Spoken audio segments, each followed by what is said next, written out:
Hello students, आप सबका स्वागत है स्टडी विद दीपशिखा और फ्लेम ऑफ लाइट चैनल पर। जैसा कि आप सबको पता है कि 395 आर्टिकल का जो ये सीरीज चल रहा है, इसमें हम लोग कल की कक्षा में समानता के अधिकार से संबंधित आर्टिकल 14 से 18 तक विस्तार से पढ़े और समझे। आज की कक्षा में हम मौलिक अधिकार में शामिल अनुच्छेद 19 से 22 तक विस्तार से पढ़ेंगे और उम्मीद है आप सबको ये सीरीज पसंद आ रही होगी। आज की कक्षा की शुरुआत एक सकारात्मक ऊर्जा के साथ Don't compare yourself to others. Be like the sun and the moon. Shine when it's your time. कहता है दूसरों से अपनी तुलना मत करो, सूरज और चांद की तरह बनो, जब तुम्हारा समय हो तब चमको। तो चलते हैं आज की कक्षा की ओर। आज का जो विषय वस्तु है मौलिक अधिकार में शामिल दूसरा जो बिंदु था स्वतंत्रता का अधिकार। कल की कक्षा में हम लोग समानता का अधिकार के तहत 14 से 18 अनुच्छेद को पढ़ लिए थे। तो आज की कक्षा में हम पढ़ेंगे स्वतंत्रता के अधिकार आर्टिकल 19 से 22 तक। जो 19 कहता है कि मूल संविधान में 7 तरह की स्वतंत्रता थी, लेकिन वर्तमान में 6 है। आपसे पूछेगा कि मूल संविधान में कुल कितनी स्वतंत्रता थी, तो आप बताएंगे 7 थी, लेकिन वर्तमान में कितनी है, तो 6 है। आर्टिकल 19F यानी कि संपत्ति के अधिकार को 44वां संविधान संशोधन 1978 के द्वारा हटा दिया गया। आप याद रखेंगे 44वां संविधान संशोधन 1978 द्वारा आर्टिकल 19F को हटा दिया गया।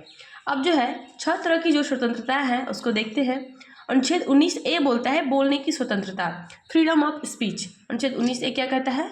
बोलने की स्वतंत्रता, यानी कि फ्रीडम ऑफ स्पीच, यानी कि आपको अपनी बात बोलने की पूरी स्वतंत्रता है। आप अपनी विचार किसी भी विषय वस्तु पर रख सकते हैं, एक मर्यादित वे में आकर के, है ना। आपके बात से किसी और व्यक्ति को नुकसान ना हो, किसी और व्यक्ति की भावनाओं को ठेस ना पहुँचे, इस बात को आप ध्यान में रखते हुए आप अपनी बात को पूरी स्वेच्छा के साथ पूरी आज़ादी से रख सकते हैं। दूसरी बात कहता है 19 का बी, शांतिपूर्वक बिना हथियार के एकत्रित होने और सभा करने की स्वतंत्रता। आपको लगता है कि सरकार के समक्ष या फिर किसी भी संगठन के समक्ष आपको अपनी बात रखनी है, तो आप शांतिपूर्वक रख सकते हैं बिना हथियार के, है ना। तीसरी बात अनुच्छेद 19 का सी कहता है संगम या संघ या सहकारी समिति बनाने का अधिकार, right to form association unions cooperative society कह रहा है। आपको लग रहा है कि किस तरह का संगठन मुझे बनाना चाहिए जो किसी के कल्याण के लिए काम कर सके या फिर किसी विचारधारा के साथ चल सके, तो आप बेहिचक बना सकते हैं। 19 का डी कहता है देश के किसी भी क्षेत्र में आवागमन की स्वतंत्रता, फ्रीडम ऑफ मूवमेंट। क्या कहता है 19 का डी? देश के किसी भी क्षेत्र में आवागमन की स्वतंत्रता, यानी कि अगर आपको लगता है कि मुझे जो है देश के अलग अलग कोनों में घूमने जाना है, तो आपको कोई बाध्य नहीं कर सकता है, आप बिना हिचक के देश के किसी भी क्षेत्र में जा सकते हैं।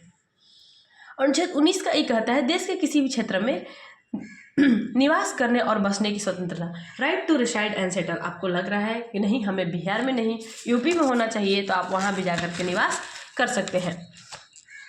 अनुच्छेद 19 का जी बोलता है कोई भी व्यापार एवं जीविका चलाने की स्वतंत्रता, right to choose any occupation trade और बिजनेस ऑफ देयर चॉइस, है ना। अगर आपको लगता है कि जो है मुझे इस विभाग में जाकर के काम करना है, इस तरह की जीविका चलाना है, तो आप वहाँ जा सकते हैं और चूज कर सकते हैं अपनी चॉइस का ऑक्यूपेशन और अपने जीवन यापन कर सकते हैं। अनुच्छेद 20 कहता है अपराधों के लिए दोष सिद्धि, प्रोटेक्शन इन रिस्पेक्ट के संबंध में, यानी कि अपराधों के लिए दोष सिद्धि के संबंध में संरक्षण, protection in respect of conviction for offence, है ना। कह रहा है कि अगर आपको किसी चीज़ के लिए अपराधी घोषित किया जाता है, तो आपको जो है 3 तरह की स्वतंत्रता का वर्णन दिया जाता है। पहला स्वतंत्रता जो दिया गया है, किसी भी व्यक्ति को एक अपराध के लिए सिर्फ एक बार सजा होगी, यानी कि अगर आप एक साथ किसी 2 व्यक्ति को भी मारते हैं या फिर कोई 2 गलती भी करते हैं, लेकिन आपको सजा सिर्फ एक अपराध के लिए होगी। दूसरी बात कहता है अपराध करने के समय जो कानून है उसी के तहत सजा मिलेगी, न कि पहले और बाद में बनने वाले कानून के तहत। तो आप याद रखेंगे कि जब आप अपराध करते हैं उस वक्त जो कानून होगा उसके तहत ही आपको सजा मिलेगी, पहले और बाद में बनने वाले कानून के तहत नहीं मिलेगी। तीसरी बात जो कहता है किसी भी व्यक्ति को स्वयं के विरुद्ध न्यायालय में गवाही देने के लिए बाध्य नहीं किया जाएगा। तो अनुच्छेद 20 का जो तीसरा आपको अधिकार जो मिला हुआ है कि आपको कोई भी व्यक्ति ये नहीं कह सकता है कि नहीं तुम्हें अपने विरुद्ध गवाही देना ही है, बिल्कुल नहीं। ये आप इसके लिए आप स्वतंत्र रहते हैं और आपको कोई इसके लिए बाध्य नहीं कर सकता है। तो अनुच्छेद 20 हम लोगों को अपराधों के लिए दोषसिद्धि के संबंध में संरक्षण की व्यवस्था प्रदान करता है। अनुच्छेद 21 क्या कहता है हमें? प्राण एवं दैहिक स्वतंत्रता का संरक्षण, है ना। अनुच्छेद 21 क्या कहता है? प्राण एवं दैहिक स्वतंत्रता का संरक्षण, protection of life and personal liberty. क्या कह रहा है ये कि किसी भी व्यक्ति को विधि द्वारा स्थापित प्रक्रिया के अंतर्गत उसके जीवन और व्यक्तिगत स्वतंत्रता के अधिकार से वंचित नहीं किया जाएगा। यानी कि जो भी कानून है आपके जीवन और व्यक्तिगत जो पर्सनल लिबर्टी है उससे आपको वंचित कभी नहीं किया जाएगा। ये आपको स्वतंत्रता हमेशा दी जाएगी। अनुच्छेद 21 के तहत ही प्रत्येक सरकार का दायित्व बनता है कि वह अपने नागरिकों के लिए स्वस्थ एवं स्वच्छ पर्यावरण उपलब्ध कराए। इसके लिए भारत सरकार ने NGT नेशनल ग्रीन ट्रिब्यूनल राष्ट्रीय हरित न्यायाधिकरण का अधिनियम 2010 बनाया और अक्टूबर 2010 में इसे स्थापना किया। और इसका मुख्य पीठ जो है अभी दिल्ली में, नई दिल्ली में स्थित है।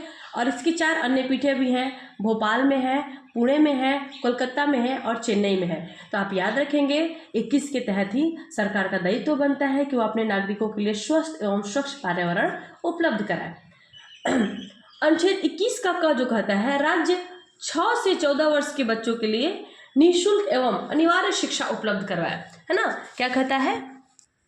राइट टू एजुकेशन 86वां संविधान संशोधन 2002 कह रहा है कि 6 से 14 वर्ष की उम्र के जो जितने भी बच्चे हैं उनको जरूरी शिक्षा दिया जाए, अनिवार्य एवं निःशुल्क, बिना किसी तरह के शुल्क के उनको शिक्षा दी जाए।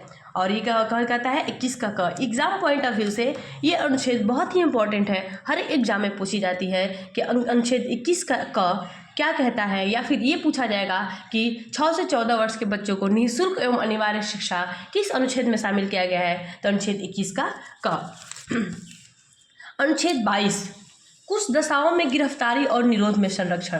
अनुच्छेद क्या कहता है? 22 कुछ दशाओं में गिरफ्तारी और निरोध में संरक्षण, protection against arrest and detention, है ना।